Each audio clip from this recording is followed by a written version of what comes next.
लोकसभा चुनाव 2024 की आहट अब स्पष्ट सुनाई देने लगी है। चुनाव की अधिसूचना फरवरी के आखिरी या फिर मार्च के शुरुआती हफ्ते में जारी होने की संभावना है। इसे देखते हुए सत्तारूढ़ बीजेपी के साथ विपक्षी दल भी चुनावी तैयारियों में जुट गए हैं। इन सबके बीच बीजेपी का 2 दिवसीय राष्ट्रीय अधिवेशन भी दिल्ली में शुरू हो गया है। सूत्रों के अनुसार इस अधिवेशन में 2 प्रस्ताव भी पेश किए जाएंगे। बता दें कि बीजेपी ने इस बार लोकसभा चुनाव 2024 में 370 सीटें जीतने का लक्ष्य रखा है। तो 2 दिवसीय राष्ट्रीय अधिवेशन जो है भारतीय जनता पार्टी का चल रहा है और इस अधिवेशन में भारतीय जनता पार्टी के 11,000 से अधिक जो जनप्रतिनिधि हैं पूरे देश से शिरकत करने पहुंचे हैं। मुख्यमंत्री पुष्कर सिंह धामी भी उत्तराखंड से पहुंचे हुए हैं। 2024 को फतह करने पर इस अधिवेशन में चर्चा होगी। 400 से ज़्यादा सीटें जीतने का लक्ष्य जो है बीजेपी ने रखा है। लोकसभा चुनाव से पहले ये राष्ट्रीय अधिवेशन कई मायने में महत्वपूर्ण है। दिल्ली में ये अधिवेशन हो रहा है बीजेपी का। तो 2024 के लोकसभा चुनाव को फतह करने को लेकर इस अधिवेशन में चर्चा की जाएगी।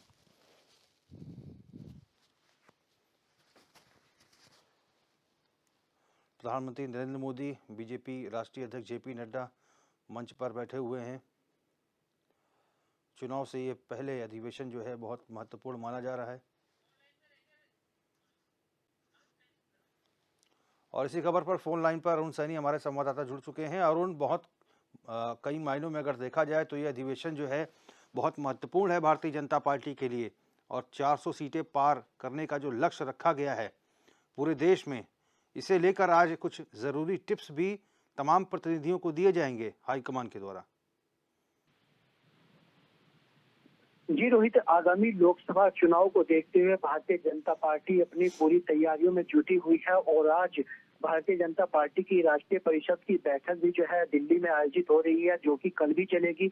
ऐसे में जो है पार्टी के में पूरा जो है चिंतन मंथन लोकसभा चुनाव को लेकर हो रहा है और जो केंद्र सरकार की योजनाएं है जिनका उन्हें योजनाओं को किस तरीके से जनता के बीच लेकर जाना है, कि जो लोग उनसे लाभार्थी हुए हैं उन्हें किस तरीके से जो है जनता के बीच में लेकर जाना है, इन चीजों को लेकर जो है राष्ट्रीय परिषद की बैठक हो रही है और कई मायनों में ये बैठक जो है अहम मानी जा रही है। जिस तरीके से 2019 के जो लोकसभा चुनाव हुए थे उनमें देखा गया था कि जो साउथ भारत के कई ऐसे राज्य थे जिसमें कि भारतीय जनता पार्टी को काफी कम सीटें आई थी। तो ऐसे में जो है तो उन सीटों पर किस तरीके से बढ़त बनाई जाए, आगामी लोकसभा चुनाव में किस तरीके से मैदान में उतरा जाए और जो जिस अभी फिलहाल जो सम्मेलन को भारतीय जनता पार्टी की तरफ से चल रहे हैं, जैसे कि लाभार्थी सम्मेलन भारतीय जनता पार्टी की तरफ से फिलहाल चलाया जा रहा है, वहीं गांव चलो अभियान भारतीय जनता पार्टी की तरफ से जो चलाए जा रहे हैं, उनकी पूरी रिपोर्टिंग जो है यहाँ से होगी। और ऐसे में प्रधानमंत्री नरेंद्र मोदी जो है यहाँ से आगामी लोकसभा चुनाव को लेकर जो लक्ष्य रखा गया है 400 सीटें,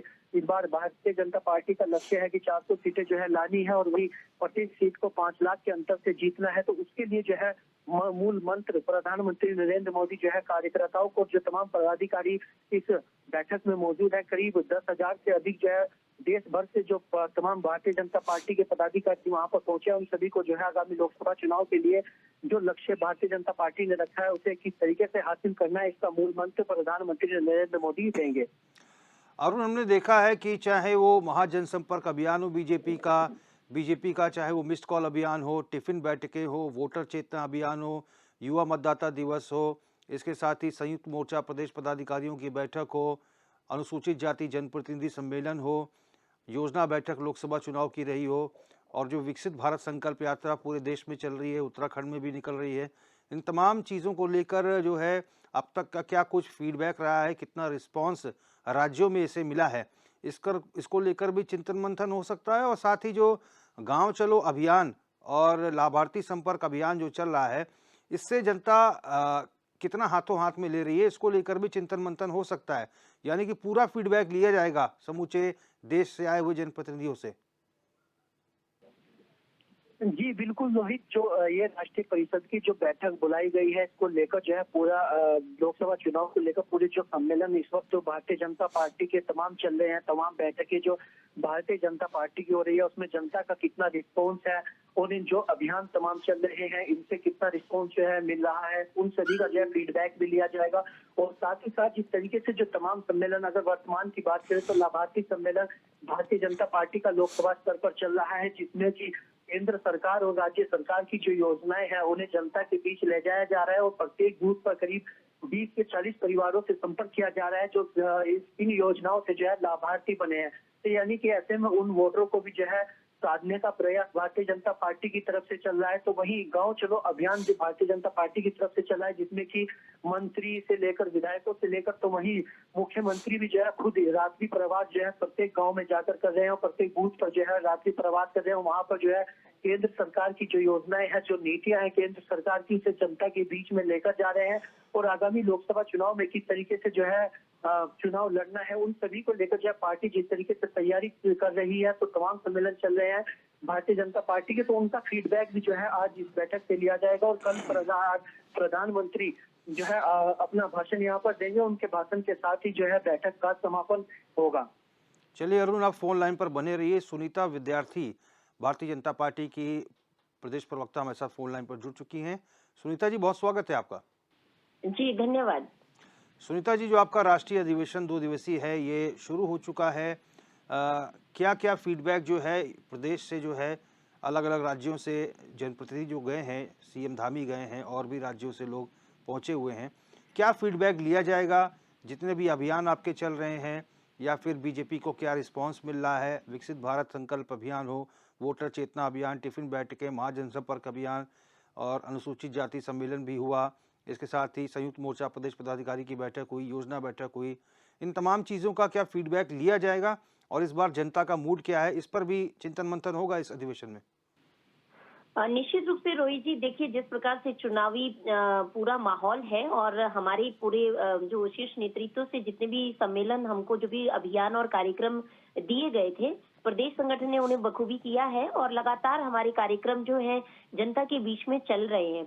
अभी जो राष्ट्रीय अधिवेशन 17-18 में चल रहा है उसमें तमाम आगामी जो रणनीतियां हैं उस पर मार्गदर्शन मिलने वाला है और 250 जो है प्रदेश से वहाँ पे हमारे वरिष्ठ कार्यकर्ता जो है प्रतिनिधित्व कर रहे हैं प्रदेश का और जो भी शीर्ष नेतृत्व से मार्गदर्शन मिलेगा उसके मुताबिक जो है आगे जो है पूरी रणनीति बनाई जाएगी और संगठन में प्रत्येक कार्यकर्ता जो है अपने अपने क्षेत्र में कार्य करेंगे।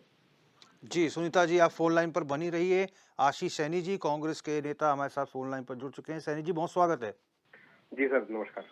सैनी जी, आज भारतीय जनता पार्टी का 2 दिवसीय राष्ट्रीय अधिवेशन हो रहा है। कई मायनों में महत्वपूर्ण है। लोकसभा चुनाव के पहले ये अधिवेशन होना, ये कहीं ना कहीं दिखा रहा है कि भारतीय जनता पार्टी जिस 400 प्लस की जीत की बात कर रही है उसको सार्थक भी साबित करना चाहती है और इसीलिए सीएम धामी के साथ ही पूरे देश से तमाम बड़े बड़े जनप्रतिनिधि इस अधिवेशन में पहुंचे हुए हैं। आप प्रमुख विपक्षी दल हैं, आपका क्या रिएक्शन है इस अधिवेशन को लेकर?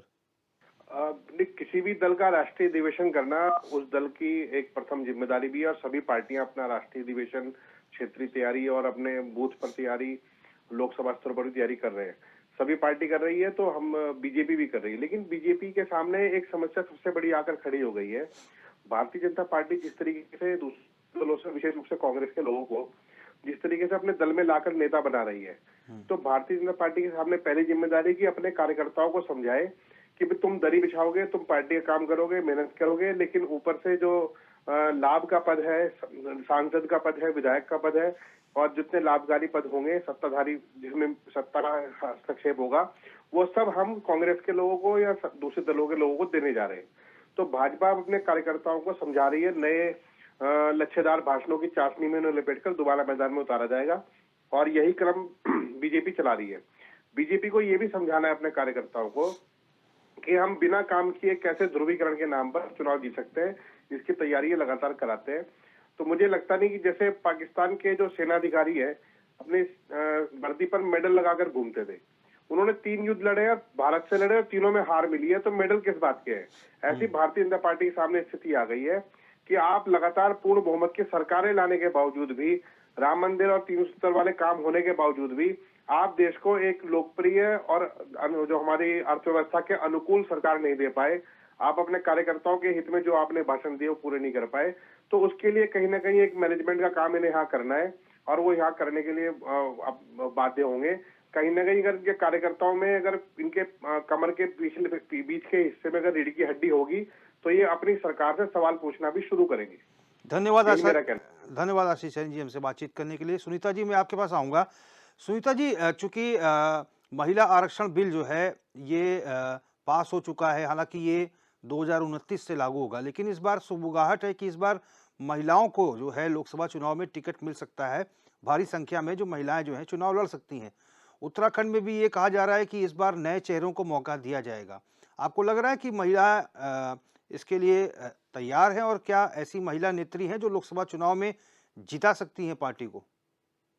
डेफिनेटली रोहित जी, देखिए भारतीय जनता पार्टी ने महिलाओं को हमेशा आगे बढ़ाया है। आपने देखा कि हमने राज्यसभा में भी यहाँ से महिला भेजी है और लोकसभा में ऑलरेडी हमारे पास महिला रानी जी जो है वहाँ पे मौजूदा सांसद हैं। तो लगातार जिस प्रकार से महिला सशक्तिकरण के लिए भारतीय जनता पार्टी कार्य कर रही है, हमारा नेतृत्व देखिए तैयार है और पूरे जो यहाँ पे जिस प्रकार से जीत की जो बात हो रही है, देखिए 100% जो है भारतीय जनता पार्टी में अगर महिलाओं को मौका मिलता है, नए चेहरों को भी मिलता है, तो भी 100% जीत है। तो यहाँ पर क्योंकि हमारे संगठन में नेतृत्व महिला कैंडिडेचर है उसको बनाया जाता है, उसको तैयार किया जाता है किस प्रकार से जो है वो इलेक्शन में जाए और जीत कर आए।